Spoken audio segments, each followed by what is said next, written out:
सह नौ भुनक्तु सह वीर्यं करवावहै तेजस्विनावधीतमस्तु मा विद्विषावहै। ॐ शान्ति शान्ति शान्ति। शङ्करं शङ्कराचार्यं केशवं बादरायणं सूत्रभाष्य कृतौ वन्दे भगवन्तौ पुनः पुनः। ईश्वरो गुरुरात्मेति मूर्तिभेद विभागिने व्योमवद्व्याप्तदेहाय दक्षिणामूर्तये नमः। ॐ शान्ति शान्ति शान्ति।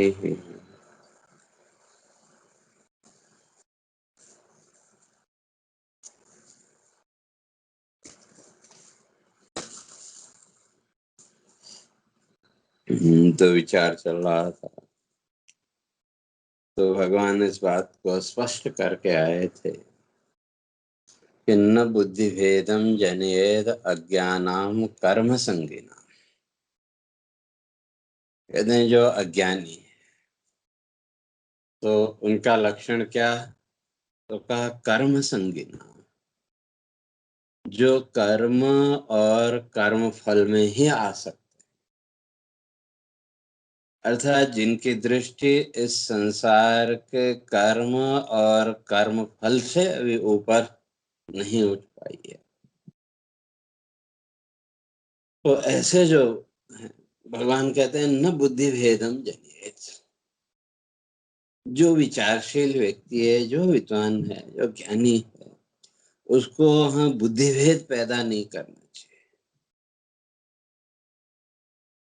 अर्थात सीधे सीधे अगर कहें तो जो कर्मासक्त प्राणी है उसको सीधे सीधे तत्व ज्ञान का उपदेश नहीं करना चाहिए। तो क्यों? क्योंकि वो तत्व ज्ञान का भी अधिकारी है नहीं, बना नहीं, चित्त इतना शुद्ध हुआ नहीं, और आपके प्रति उसकी श्रद्धा है, निष्ठा है, तो आपकी बात उसने मान ली तो कर्म तो उसे छोड़ देगा। जैसे कहते हैं ना, कोई आधा अधूरा ज्ञान, तो कर्म तो उसका छूट जाएगा। और ज्ञान का अधिकारी अभी बना नहीं तो ज्ञान की उस उच्च स्थिति तक पहुंच नहीं सकता। तो ऐसे स्थिति में परिणाम क्या होगा, न वो कर्म का रहा और न ज्ञान का अधिकारी बन पाया, और परिणाम कहीं का भी नहीं रहा। केवल जीवन में फिर विक्षेप और दुख के अतिरिक्त और कुछ नहीं थे। तो इसलिए भगवान कह के आए थे कि वे जो जैसा है, अगर कर्मासक्त व्यक्ति के संगत में पहुंचे तो जोसेद विद्वान कर्माणी, फिर विद्वान है वहां भी वो उस कर्म के साथ अपने को जोड़ ले। लेकिन अंदर से तो जो ज्ञानी है, तत्वज्ञ, उसका आत्मचिंतन दृढ़ है, तो केवल उसको प्रेरणा देने के लिए वो अपने को उस कर्म के साथ जोड़े या वैसा ही आचरण करे।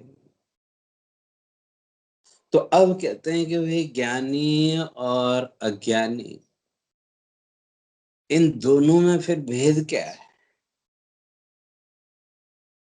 तो आगे दो श्लोकों के द्वारा भगवान उस भेद को, उस अंतर को स्पष्ट करते हैं। कहते हैं प्रकृते क्रियमाणानि गुणैः कर्माणि सर्वशः अहंकार विमूढ़ात्मा कर्ता अहम इति मन, यह ज्ञानी का लक्षण। और ज्ञानी तत्ववेत्तो महाबाहो गुण कर्म विभागयो गुणा गुणेषु वर्तन्त इति मत्वा न सज्जते। तो ये ज्ञानी और अज्ञानी का जो लक्षण है भगवान ने यहाँ स्पष्ट कर दिया।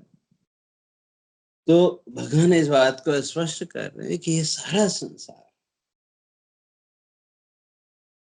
संसार की स्थिति कैसी है। प्रकृते क्रियमाणानि गुणैः कर्माणि सर्वशः। सारा संसार प्रकृति के गुणों से युक्त है। प्रकृति के ये तीनों गुण सत्व रज और तम, सारा संसार त्रिगुणात्मक है। और ये सारा संसार किस तरह से उन तीन गुणों से युक्त है, इसकी चर्चा तो भगवान आगे 14वें अध्याय से करेंगे विस्तार से। तो इसलिए वहां पर भगवान ने इस बात को स्पष्ट किया कि ये जो गुण है सत्व रज और तम, ये तीनों गुण व्यक्ति को के जीवन को कैसे प्रभावित करते हैं। हमारे मन बुद्धि चिंतन, हमारे जीवन की संपूर्ण क्रियाओं को ये तीनों गुण कैसे प्रभावित करते हैं, वो आगे विस्तार से भगवान तो उसी बात को यहाँ कह रहे हैं कि प्रकृति क्रियमाण। तो ये सारा संसार इस माया भगवती के तीनों गुणों से, इसलिए वहां 14वें अध्याय के आरंभ में भगवान ने इस बात को स्पष्ट किया था। परम भूयः प्रवक्ष्यामि ज्ञानानां ज्ञानमुत्तमम् यस् ज्ञात्वा मुनयः सर्वे परम सिद्धिमितो गताः। कहते हैं ये प्रकृति के तीनों गुणों के खेल को अगर समझ लिया तो उसका फल परम सिद्धि। तो जो साधक है वो जीवन में उस परम सिद्धि को प्राप्त कर लेगा।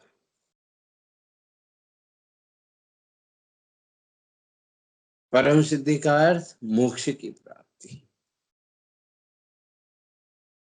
और वो कब होगे, तो वही भगवान इस बात को स्पष्ट करके आए थे कि नान्यः गुणेभ्यः कर्तारम् यथा दृष्टानुपश्यति। नान्यः गुणेभ्यः कर्तारम्, इन तीन गुणों के अतिरिक्त और कोई कर्ता है ही नहीं। तो ये जो तीनों गुण हैं प्रकृति के, प्रकृति क्रियमाणानि गुणैः, प्रकृति के तीनों गुण जब क्रियाशील हुए और इन तीनों गुणों की जो क्रियाशीलता, इस क्रियाशीलता से ही संसार का प्राकट्य हो, संसार प्रकट हो। प्रकृति के जो तीनों गुण सत्व रज और तम,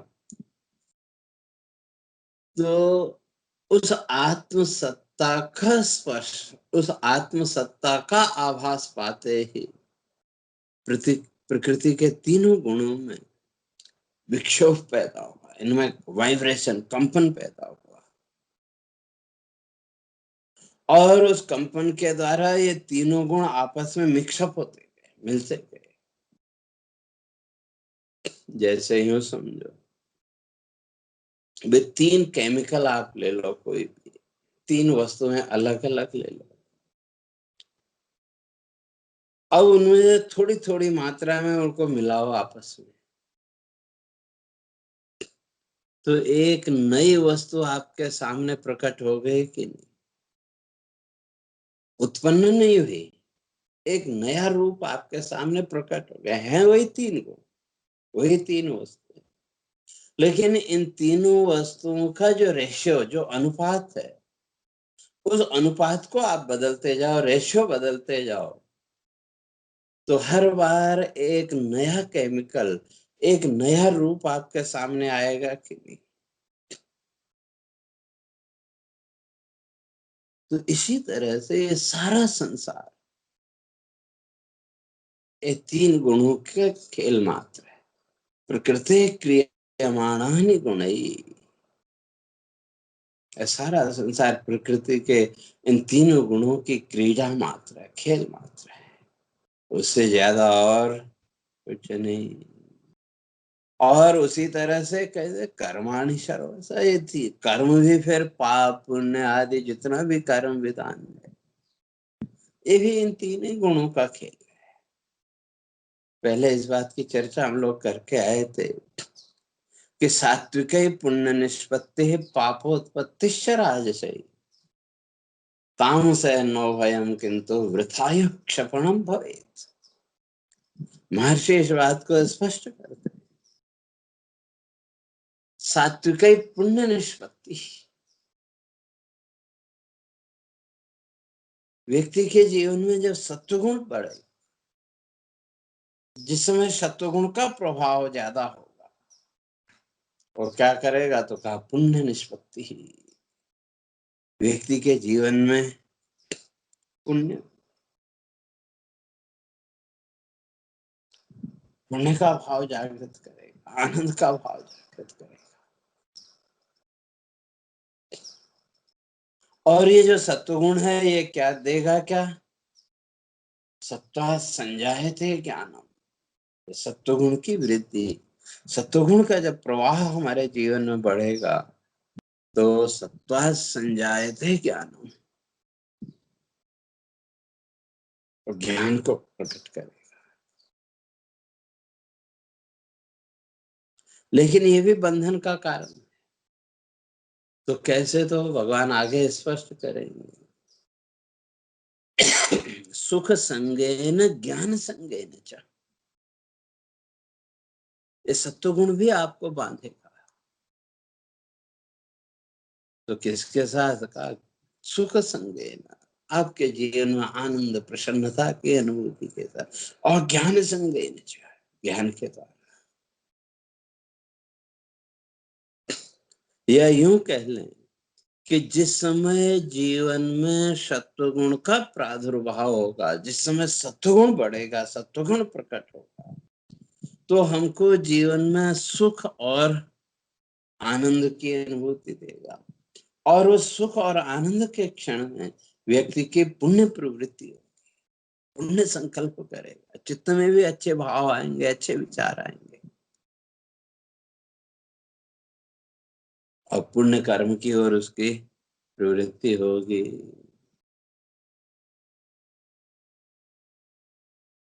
और जो रजोगुण है, रजसो लोभ एव च, रजोगुण आपके जीवन में लोभ पैदा करे।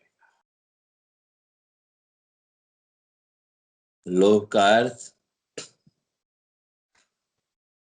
बार बार इस भौतिक जगत के सुख भोग की इच्छा, पुनः पुनः विषयानुरंजन इच्छा, बार बार इस भौतिक जगत के विषयों में, इस भौतिक जगत के सुख दुख में बंधे रहने की जो इच्छा, उसी का नाम।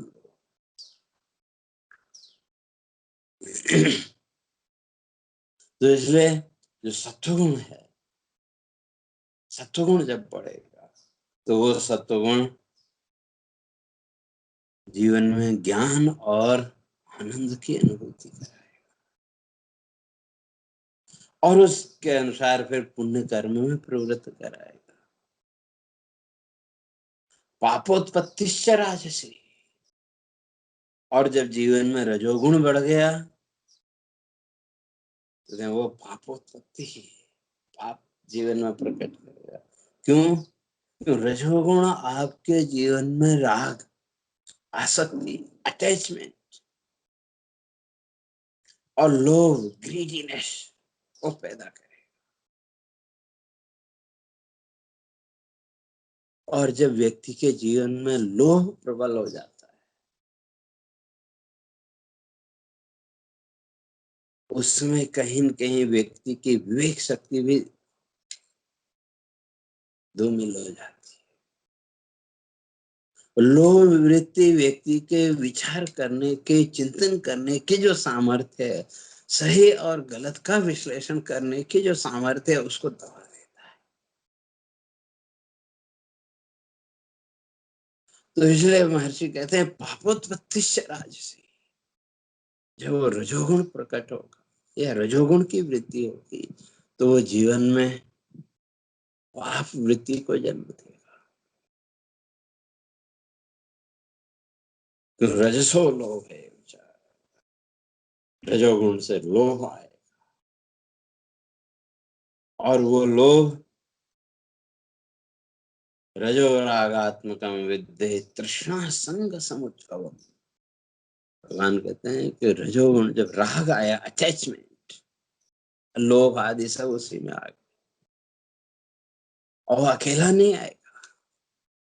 तृष्णा संग समुद्भवम, अपने साथ में तृष्णा भी लाएगा। तृष्णा अतृप्ति का भाव, अनसेटिस्फैक्शन।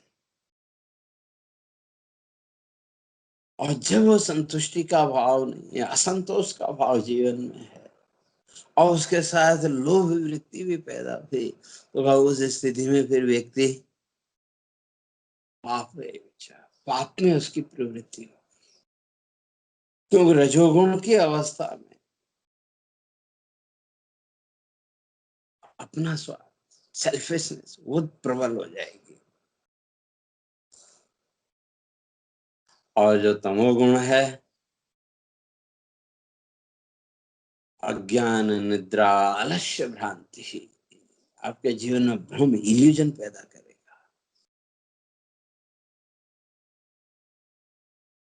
और अज्ञान, निद्रा, आलस्य, भ्रांति, निद्रा,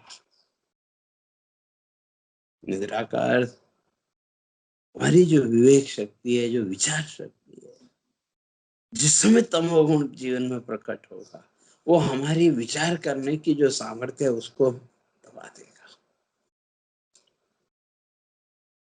उस समय आलस्य, भ्रांति, कुछ को कुछ समझ लेना, उल्टा ही समझ लेना,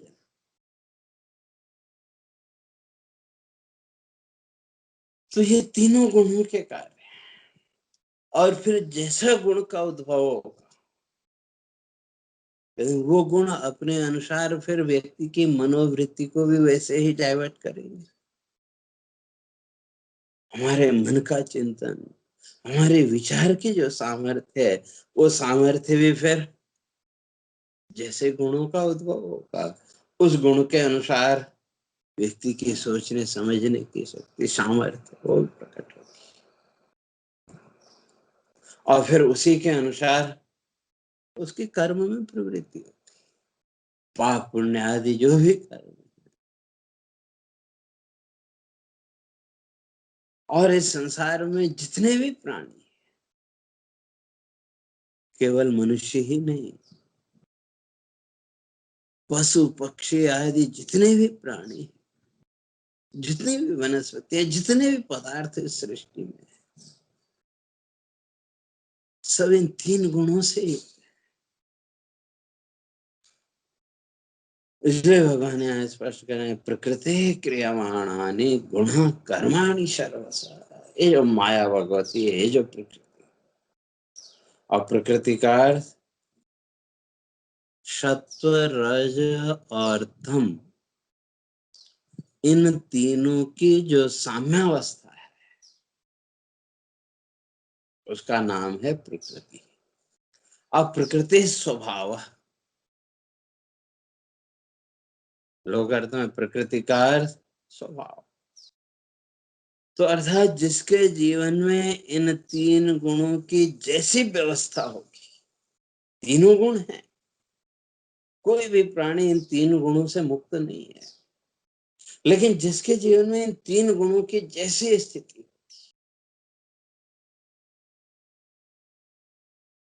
उसी के अनुसार करें गुण ही उसके गुण भी दिखेंगे, और उन गुणों के अनुसार फिर उसकी कर्म प्रवृत्ति। तो ये जो तीनों तो पूरा जीवन इन तीन गुणों के अधीन, और उसी तरह से जीवन के अंतिम क्षण में भी फिर यही तीन गुण रहेंगे।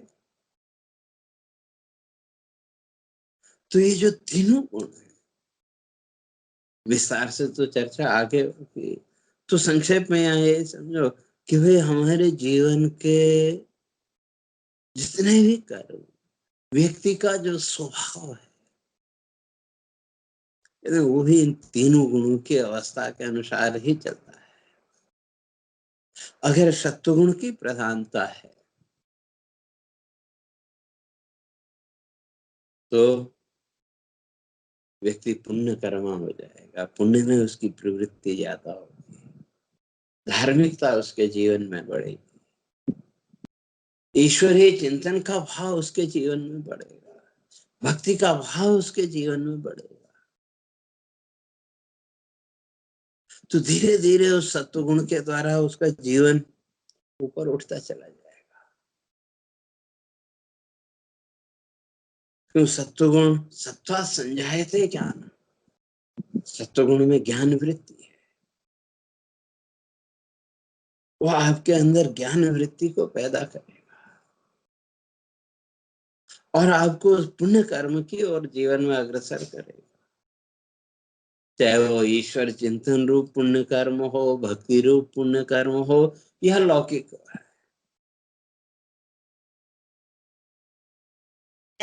और इन तीनों गुणों की जीवन में जैसी अवस्था होगी, उसी के अनुसार कहते हैं व्यक्ति का स्वभाव भी वैसा ही होगा।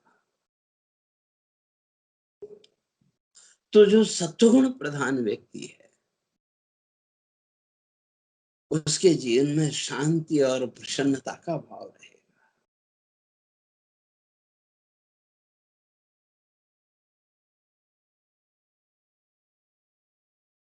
जीवन की हर परिस्थिति में वो सत्वगुण का जो प्रभाव है, उस सत्वगुण का प्रभाव उसकी ज्ञान वृत्ति को जागृत रखेगा। और जब वो ज्ञान वृत्ति उसकी जागृत है, तो धीरे धीरे उस ज्ञान के द्वारा उस अपने आप को एक सौम्य भाव, शांत भाव में स्थित रखने में वो सफल होगा। इसलिए ज्ञान प्रधान जीवन या शांति प्रधान जीवन और सत्वगुण की विशेषता। और रजोगुण रजो रागात्मक वृत्ति, भगवान कहते हैं रजोगुण को रागात्मक आसक्ति, अटैचमेंट। तो जिसके जीवन में रजोगुण ज्यादा हो, एक्टिविटी, क्रियाशीलता ज्यादा,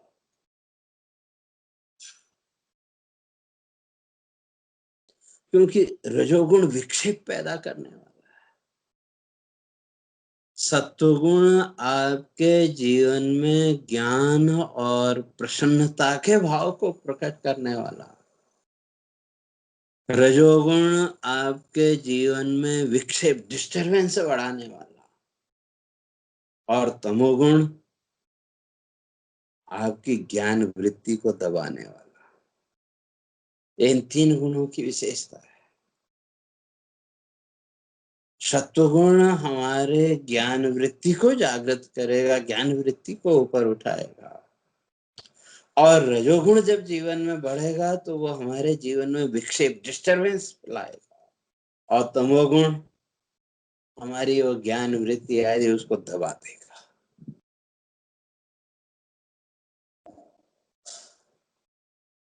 फिर जैसा जिसके जीवन की स्थिति होगी, कहते हैं वैसे ही कर्माणि सर्वथा, तो वैसा ही वो कर्म करेगा। पाप पुण्य आदि जो भी है। तो सत्वगुण आनंदात्मक, आनंद की ओर, ज्ञान की ओर ले जाने वाला, जीवन में शांति और प्रसन्नता के भाव को प्रकट करने वाला। तो जिसका सत्वगुण, जिसने पढ़ा लिया या जो सत्वगुण प्रधान व्यक्ति है, उसको हम इस संसार में देवता तुल्य मानते हैं। लोक व्यवहार में भी जो व्यक्ति सबके हित में लगा हुआ है, सबकी भलाई में जो लगा हुआ है, जिसके मन में किसी प्रकार का छल कपट राग द्वेष नहीं है, किसी से किसी प्रकार की ईर्ष्या आदि नहीं है, तो ऐसे व्यक्ति को हम क्या बोलते हैं? लोक व्यवहार में भी कहते हैं अमुक तो बड़ा देवता आदमी है।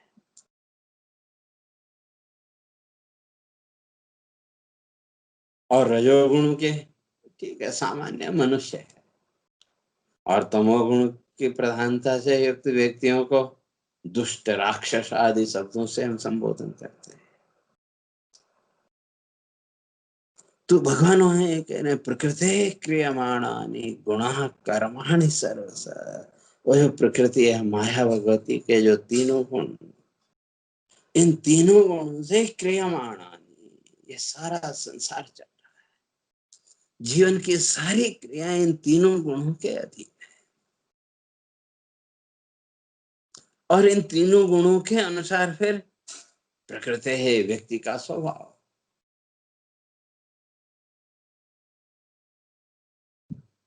तो दैवी स्वभाव, मानुषी स्वभाव और राक्षसी स्वभाव, तीन प्रकार के स्वभाव यहाँ देखने को मिलेंगे संसार में।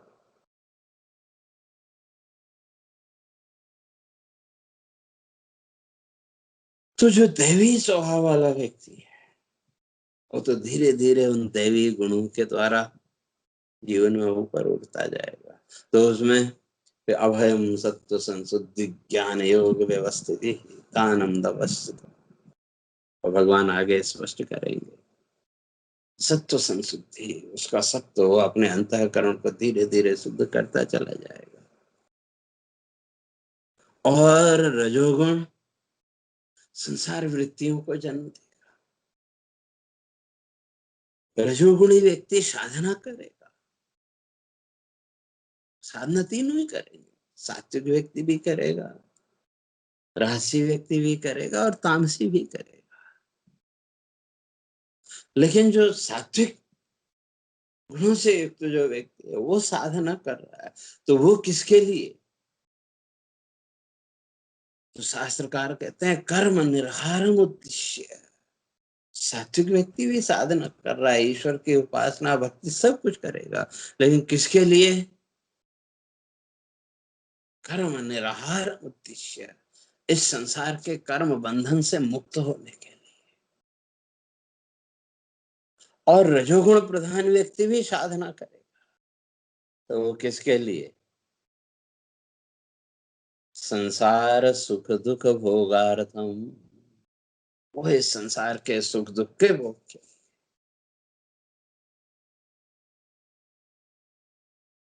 ऐसा ऐश्वर्य में यश मिले, ऐश्वर्य मिले, संसार की पद प्रतिष्ठा मिले, उस दृष्टि से। और तमोगुणी जो व्यक्ति है, वो दंभ मान पूजा, वो अपने दम्भ को, अपने अहंकार को बढ़ाने के, हिंसा वृत्ति को बढ़ाने। तो कहने का अर्थ ये कि जो सत्वगुण प्रधान व्यक्ति है, उसका स्वभाव सात्विक होगा, दैवी होगा। उसकी दैवी वृत्ति, वो इस संसार के कर्म बंधन से ऊपर उठने के लिए प्रयत्न करेगा। और जो राजसी व्यक्ति है, कहते हैं वो ये संसार के लिए,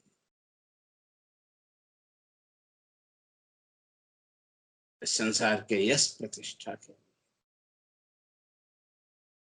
और जो तामसी व्यक्ति है, वो अपने जीवन में हिंसा वृत्ति, दंभ, मैं भी कुछ हूँ, उस भाव को लेकर के कि मैं दूसरे से बड़ा बन जाऊं, इत्यादि भावों को लेकर के वो कर्म करेगा। तो अर्थात ये तीन प्रकार के जो जीवन की वृत्तियां हैं, ये इन तीन गुणों के द्वारा चल रही है।